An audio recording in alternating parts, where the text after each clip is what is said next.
Hello and welcome to News Central Now on News Central TV. I am Adebola Adeduba. The top stories at this hour. Nigerian government calls for permanent membership for Africa on United Nations Security Council. Nigerian Army inaugurates counter-insurgency village in Kaduna State. Mozambique opposition leader declines joining new government. And details shortly.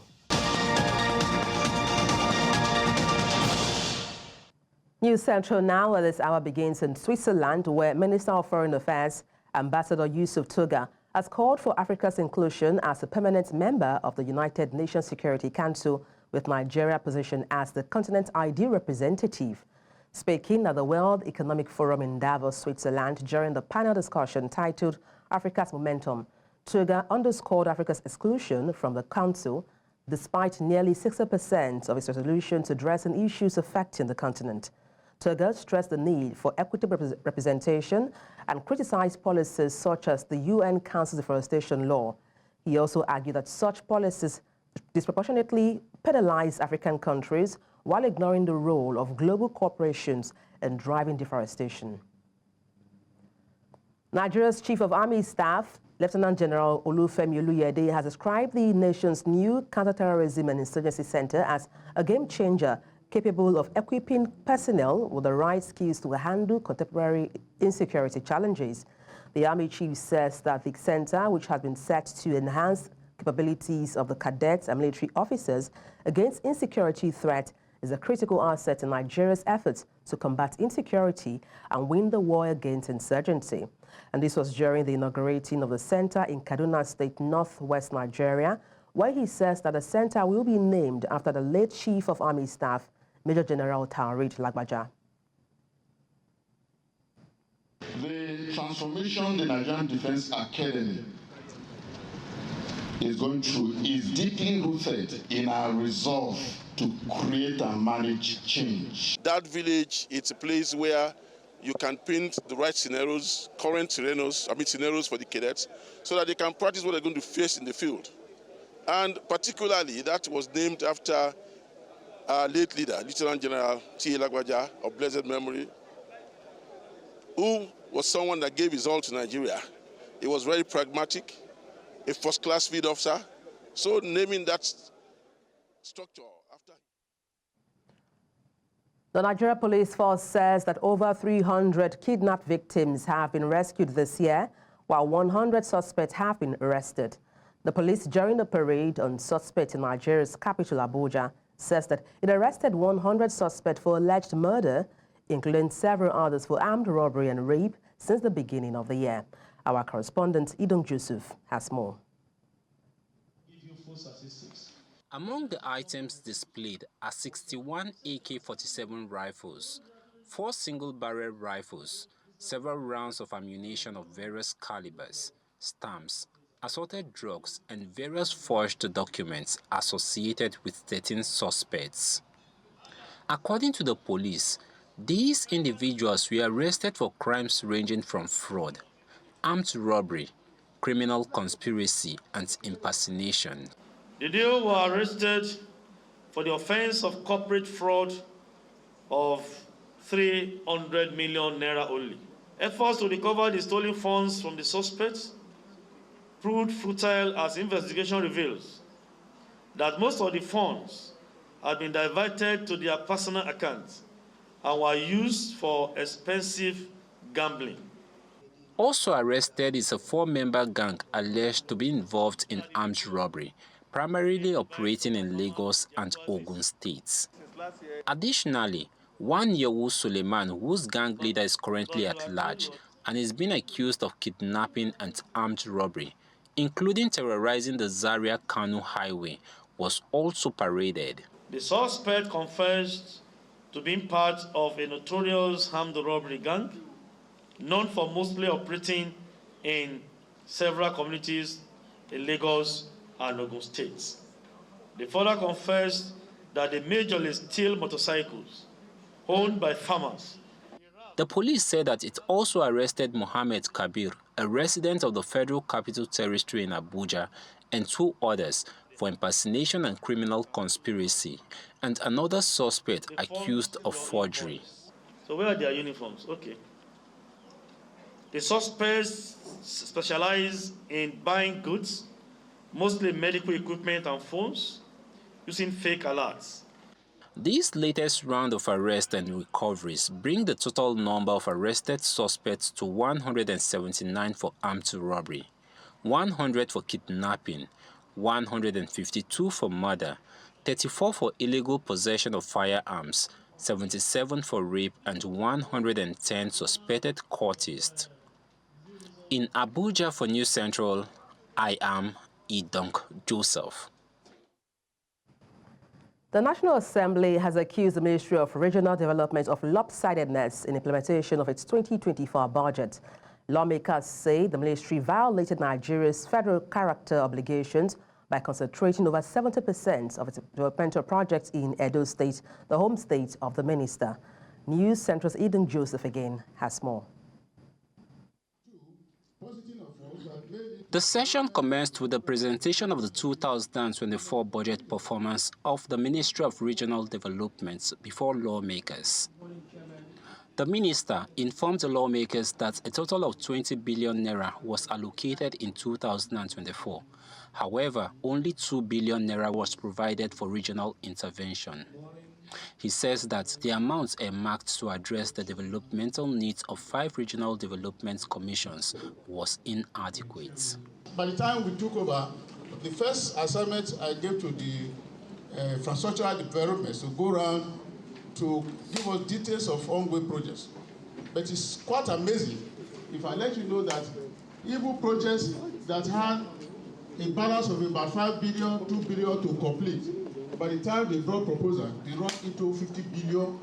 Some lawmakers raised concerns over details of the 2024 budget performance, alleging that Edo State, the home state of the minister, got the lion's share in the project executed. If you are from Edo, what is the federal character? What does the federal character say about these budgets, especially as it relates to all the regions that make up the Niger Delta affairs?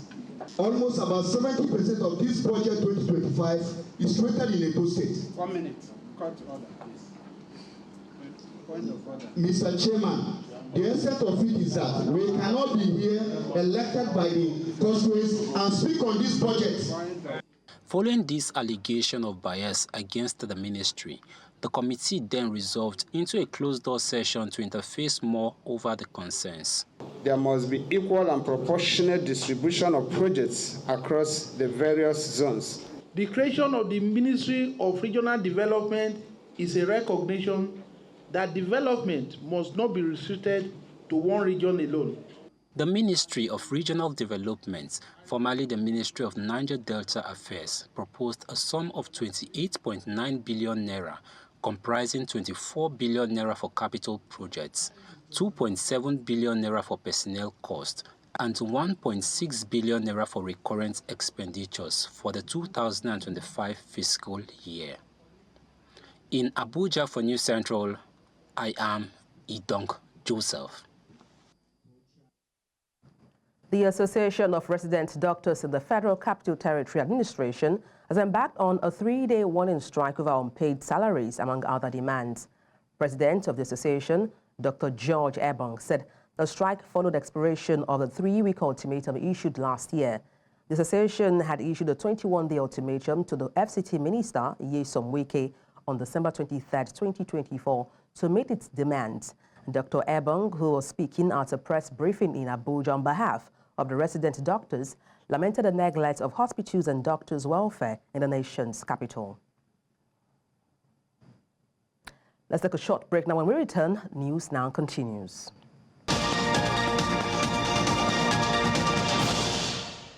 Thank you for staying tuned. A House of Representatives bill proposing a 5-year non-renewable tenure for Nigeria's Chief Justice and other top judicial officers is drawing mixed reactions. The bill, sponsored by Manu Soro, seeks to amend Section 29 of the Constitution, replacing the current retirement age at 70 years system.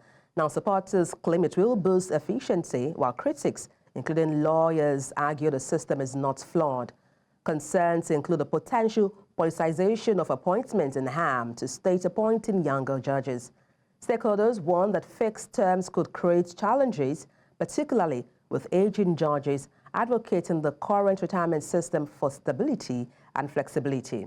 The bill remains under review, sparking widespread legal and public debate.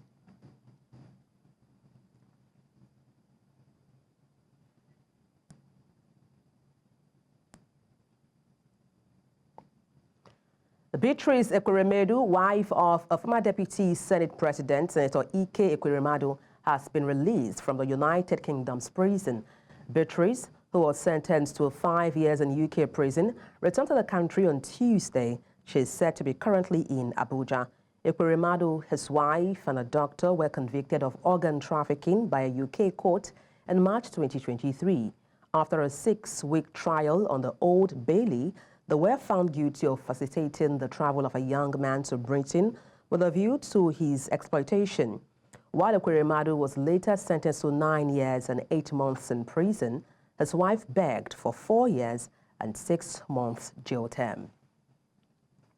The Nigeria Labour Congress has blamed the frequent grid collapse in the country on what it described as incompetence of the Minister of Power and National Electricity Regulatory Commission, and was also rejecting the proposed use of 8 billion naira to sensitize consumers on how to pay electricity bill. The NLC demanded a comprehensive audit of the entire power sector, budget, and others to unearth potential avenues for corruption and financial recklessness.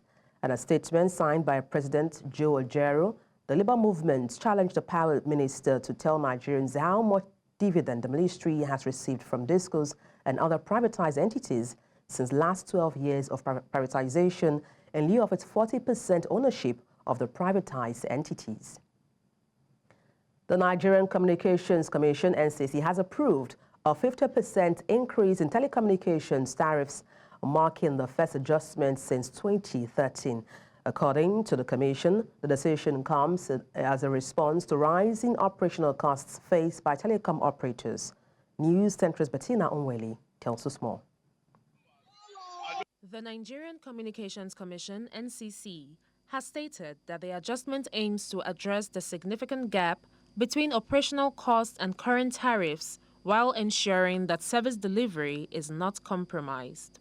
Telecom companies had initially requested a 100% tariff hike. However, the NCC settled on a 50% increase to balance industry sustainability with consumer affordability. This move is expected to enable operators to invest in infrastructure and innovation, improving network quality, customer service, and coverage for consumers, but Lagosians feel the timing is wrong. It's not the Navy. At least we can see the developed country. We can see what is happening there, but not now. This is Nigeria. They have to eat. In fact, some family they have anything since morning, since yesterday also. And you say as at now, Nigeria is not on the right side for them to increase any tariff as at now. People are in hardship for now, so I think that if they want to increase this thing, the economies must be balanced first of all. By the time it's been increased by 50%, really, I can tell you it won't be nice, it won't be fair. This tariff adjustment follows a series of economic challenges in Nigeria, including rising inflation rates. In November 2024, the Central Bank of Nigeria raised its benchmark lending rate by 25 basis points to 27.50%, marking the 6th consecutive rate hike of the year, in an effort to combat persistent inflationary pressures. The government, is making the argument that they have done Nigerians a favor by not increasing it by 100% and increasing it radically to 50%. I think that is insensitive. I think that the government has continuously, acted in such a manner that it looks as though that they are the ones leading themselves. So if it is people-centric, the government would have continued to engage the people and adopted a strategy where they are increasing it gradually. While operators are also required to demonstrate measurable improvements in service delivery as part of the adjustments, the Commission has reaffirmed its commitment to fostering a resilient and inclusive telecommunications sector that protects consumers while ensuring the industry's sustainability. In Lagos, for News Central, I am Bettina Nwili. A group known as the North Central Development Agenda has called on the federal government to establish the North Central Development Commission. This group, during a press conference in Nigeria's capital, Abuja, says the creation of the commission will harness the strengths of its people and help leverage existing potentials in the region.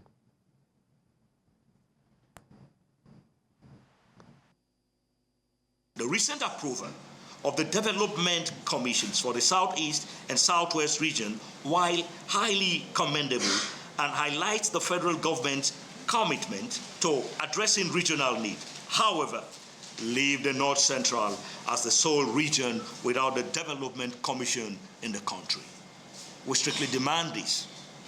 We must underscore that while the region remained to date the most peaceful in the country, without any history of violent agitation or collective subversive unrest, the creation of a development commission to oversee its development needs will bring out the strength of its people and consolidate its role as the fulcrum of the Nigerian Federation.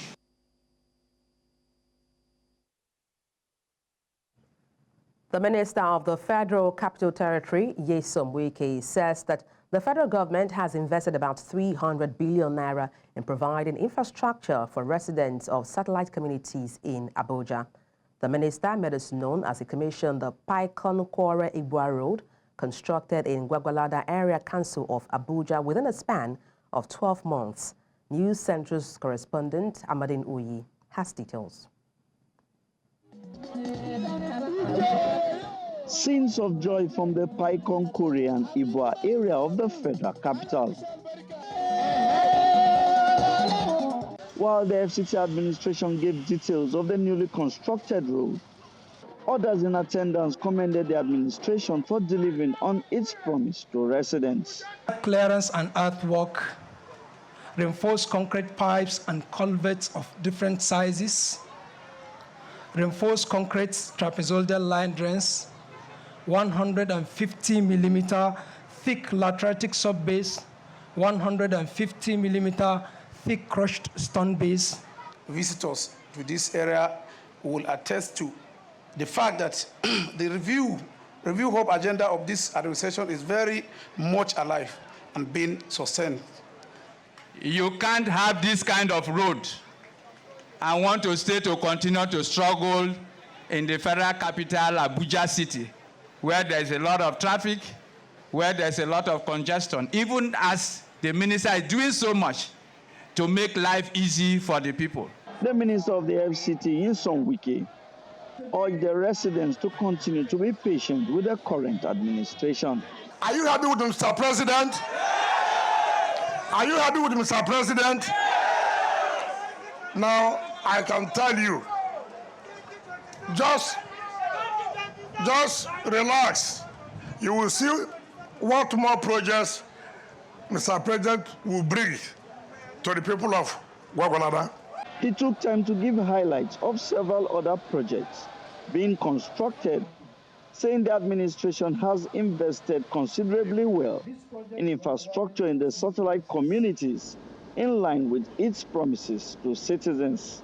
We have completed and we are still innovating 5 secondary schools in Gwagwalada. 1, the school for the gifted. 2, government secondary school, Gwagwalada. 3, GSS Anagada. 4, GSS Tungamaji. 5, GSS Giri. The total value for this 16.5 billion. If you now add the 6 area councils, just take this as the base, because this is the list of all the area councils. So you will see that in a year, Mr. President has committed to the development of satellite towns not less than 300 billion naira. The Paikon-Kwore-Ibua Road is the 3rd project commissioned by the minister in the last 3 days. In Abuja for News Central, I am Amadine Uyi. Nigeria's Minister of Aviation, Festus Keyamo, has expressed dissatisfaction with reports of inflated costs of 532 billion naira for the second runway at Abuja's Nnamdi Azikiwe International Airport. Keyamo confirmed that the government had budgeted 90 billion naira for the project, asserting that proper oversight is essential to avoid financial mismanagement. The minister, who appeared before the Joint Committee on Aviation for 2025 Budget Defense, emphasized the need for transparency and accountability in project financing, rejecting any claims of such exaggerated cost.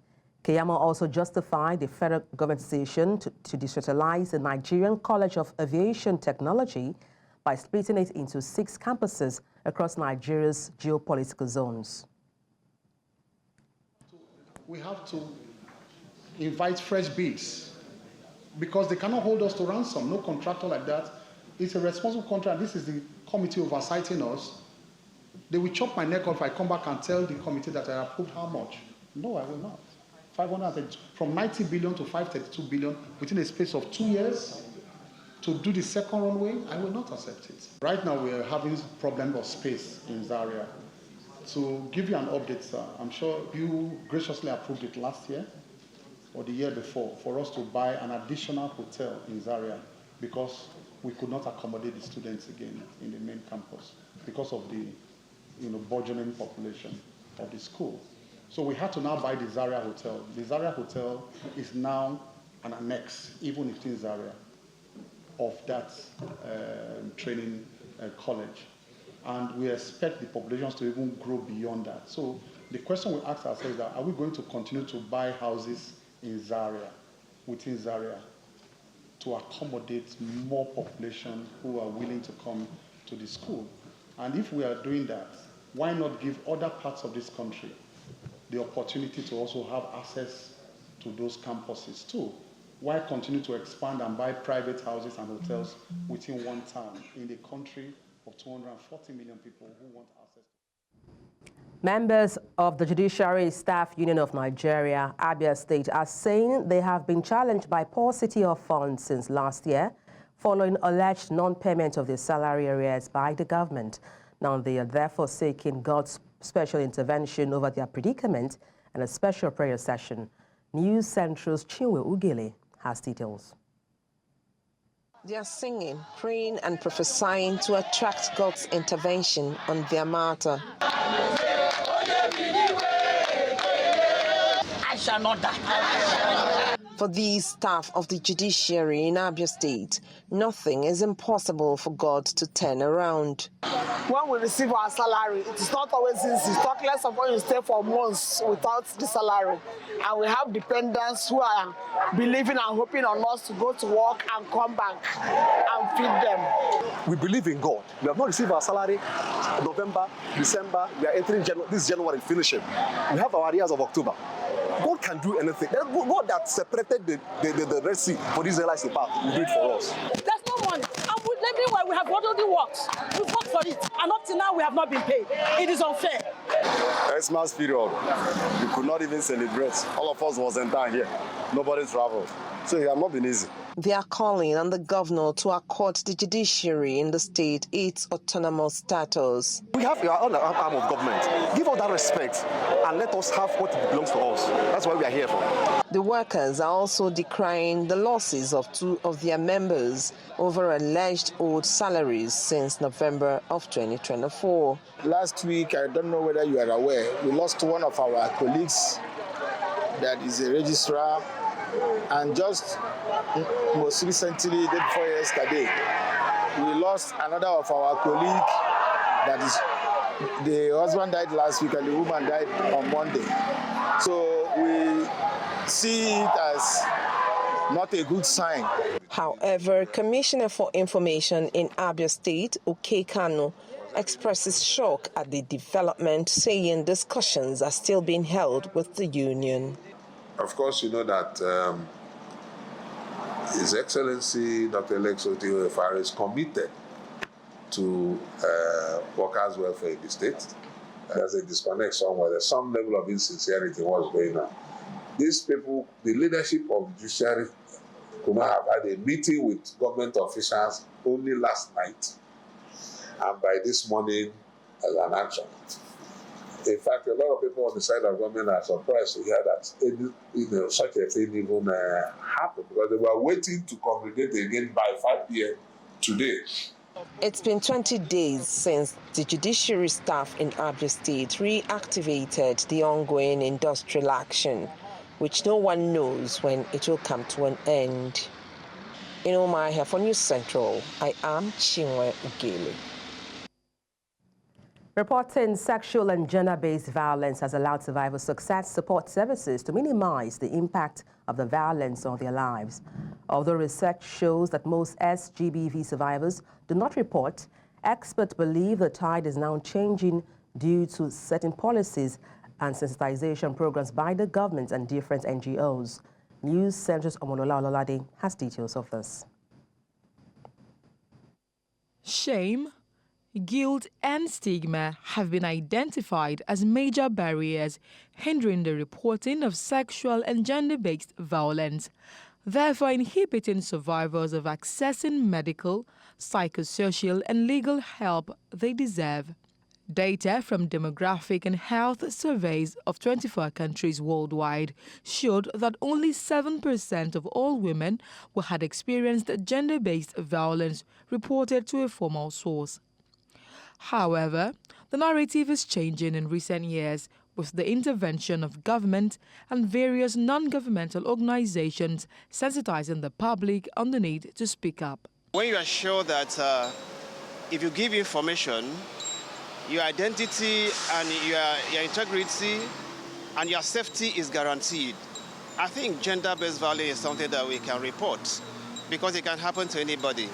I would report to probably elderly people in my community so they can report to the right authorities so it can be faster. No one deserves to be put under any abuse, under any pressure, oppression, or anything like that. The creation of agencies and policies by the government, however, plays a crucial role in encouraging survivors to report cases of SGBV to relevant authorities, according to experts. As at last year, we provided services to over 6,333 survivors. We now attend to an average of 300 new cases monthly. And this is a testament to the fact that there is increased faith in the system. People are more confident in the system. People are becoming more aware of support services that exist that they can take advantage of. And of course, we also have people serving as mandated reporters, good Samaritans, whistleblowers, people seeing something, saying something, and ensuring that something is done.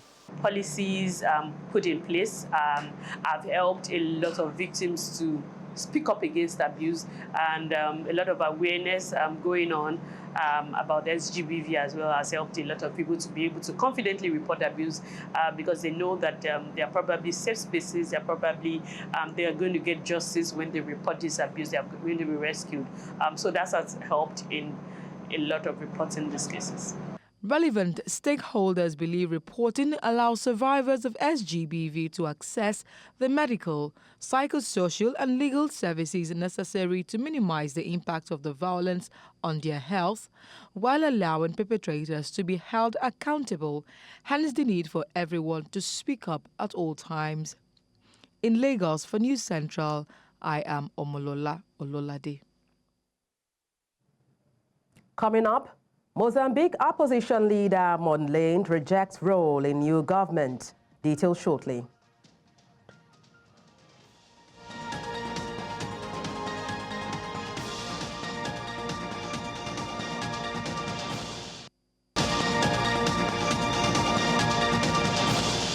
Thank you for staying with us. Mozambique's opposition leader, Venancio Mondlane, has confirmed that he will not join the new government formed after months of violent unrest over a disputed election result. Now, Mondlane, who claims to have won the October presidential election that triggered weeks of protest, said while he is open to helping finding solutions, he is not interested in being part of the government. The newly sworn-in president, Daniel Chapo, has pledged to unite the nation following post-election violence that has claimed over 300 lives. However, Mondlane continues to contest the official result, which declared Chapo's victory with 65% of the vote. Mondlane alleges he won 53% and has garnered consequential support for his call for electoral justice.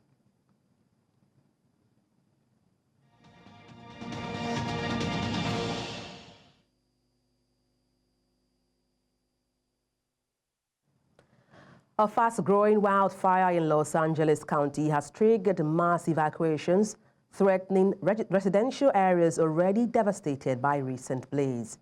The Huggies fire, which ignited on Wednesday morning near Castiac Lake, has rapidly spread to over 9,200 acres, driven by strong winds and dry conditions. According to Los Angeles County Sheriff Robert Luna, around 31,000 people are under mandatory evacuation orders, while another 23,000 are on alert for potential evacuations. The blaze is located just north of the region's two major wildfires, which caused widespread destruction earlier this month. Despite the challenges, Los Angeles County Fire Chief Tony Marone remains hopeful and expressed confidence in eventually gaining control over the fire, noting that conditions are more favorable than during the catastrophic fires earlier this month. The Hughes fire is now estimated to be over 9,400 acres with 0% containment, with no structures reported damaged or destroyed. We have over 4,000 firefighting personnel assigned to the incident, and we had a very robust ground and air response to the incident that you see behind me. The situation remains dynamic, and the fire remains a difficult fire to contain, although we are getting the upper hand. We have approximately 31,000 people who are affected by our evacuation orders, another 23,000 that are impacted by evacuation warnings. Minister of Foreign Affairs Ambassador Yusuf Tuga has called for Africa's inclusion as a permanent member of the United Nations Security Council, with Nigeria positioned as the continent's ideal representative. And speaking at the World Economic Forum in Davos, Switzerland, during the panel discussion titled Africa's Momentum, Tuga underscored Africa's exclusion from the Council despite nearly 60% of the resolution addressing issues affecting the continent. Tuga stressed the need for this during the conference. Spanish Prime Minister Pedro Sanchez has proposed 3 key measures aimed at restoring global confidence in the use of social media. Speaking at the ongoing World Economic Forum in Davos, Switzerland, Sanchez called for an end to anonymity on social media platforms, increased transparency regarding what he described as the black box of algorithms, and introduction of measures to hold social media CEOs personally accountable for non-compliance with laws. The Prime Minister emphasized that these steps, if implemented universally, would consequentially enhance public trust in social media platforms and their operations. I believe social media are now a common resource for humanity, like the oceans, and they should be protected and managed accordingly. Because in my view, the original promise that social media were built upon is still possible. First, I propose putting an end to anonymity on social media. This paving the way for misinformation, hate speech, and cyber harassment, because it is facilitating the use of bots, and it is allowing people to act without being held accountable for their actions. My second proposal is to force open the black box of social media algorithms once and for all. The values of the European Union are not for sale. Safeguards like content moderation and fact-checking are both legal and moral requirements that must be followed by all.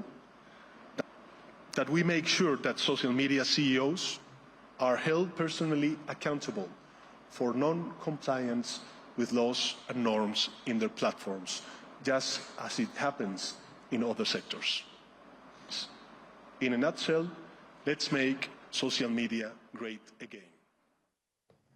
After the break, Federal Competition and Consumer Protection Commission urged telecom operators to improve service delivery. Details shortly.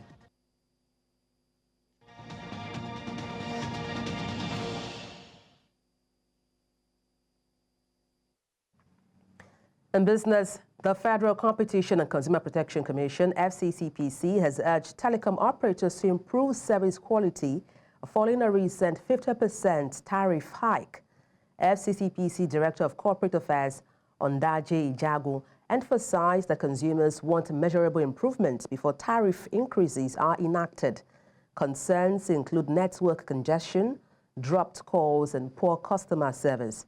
The FCCPC's Memorandum of Understanding with the NCEC reinforces the need for operators to demonstrate tangible service enhancements alongside tariff adjustments. Consumers are encouraged to report unfair practices as the FCCPC and NCC commit to ensuring transparency and accountability in the telecommunications sector. At the World Economic Forum, discussions centered on the green transition, highlighting its potential as an unprecedented economic opportunity while also acknowledging the competitive tensions it creates. Countries are increasingly focused on protecting and developing their domestic industries and exporting their standards globally. Ngozi Okonjo-Iweala, Director General of the World Trade Organization, WTO, shared our insight on the global uncertainties surrounding tariffs. Is evident. Trade has been facing strong challenges in the past 5 years. Yeah. But I do want to make the point that trade has been largely resilient. Mm-hmm.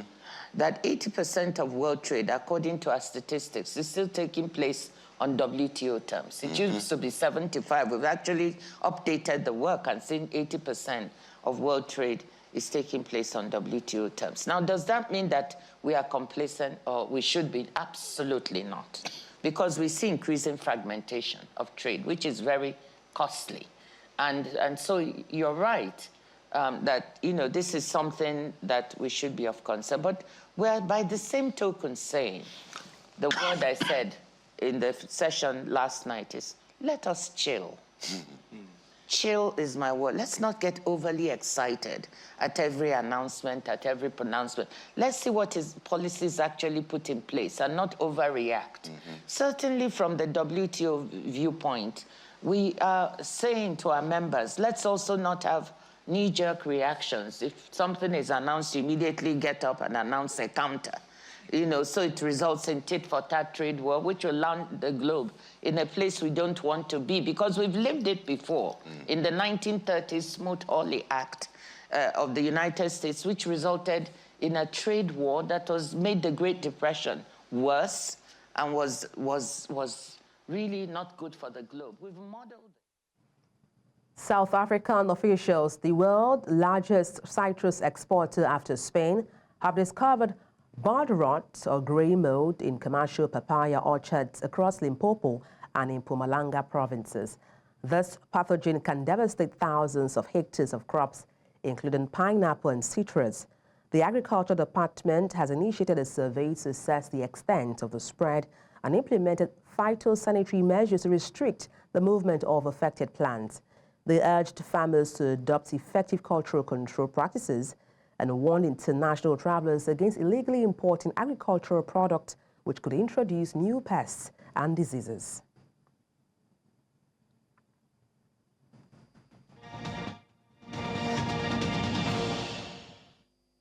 In the world of sports, Abdullahi Hussaini has joined Nigeria Premier Football League side Abia Warriors from Bendel Insurance.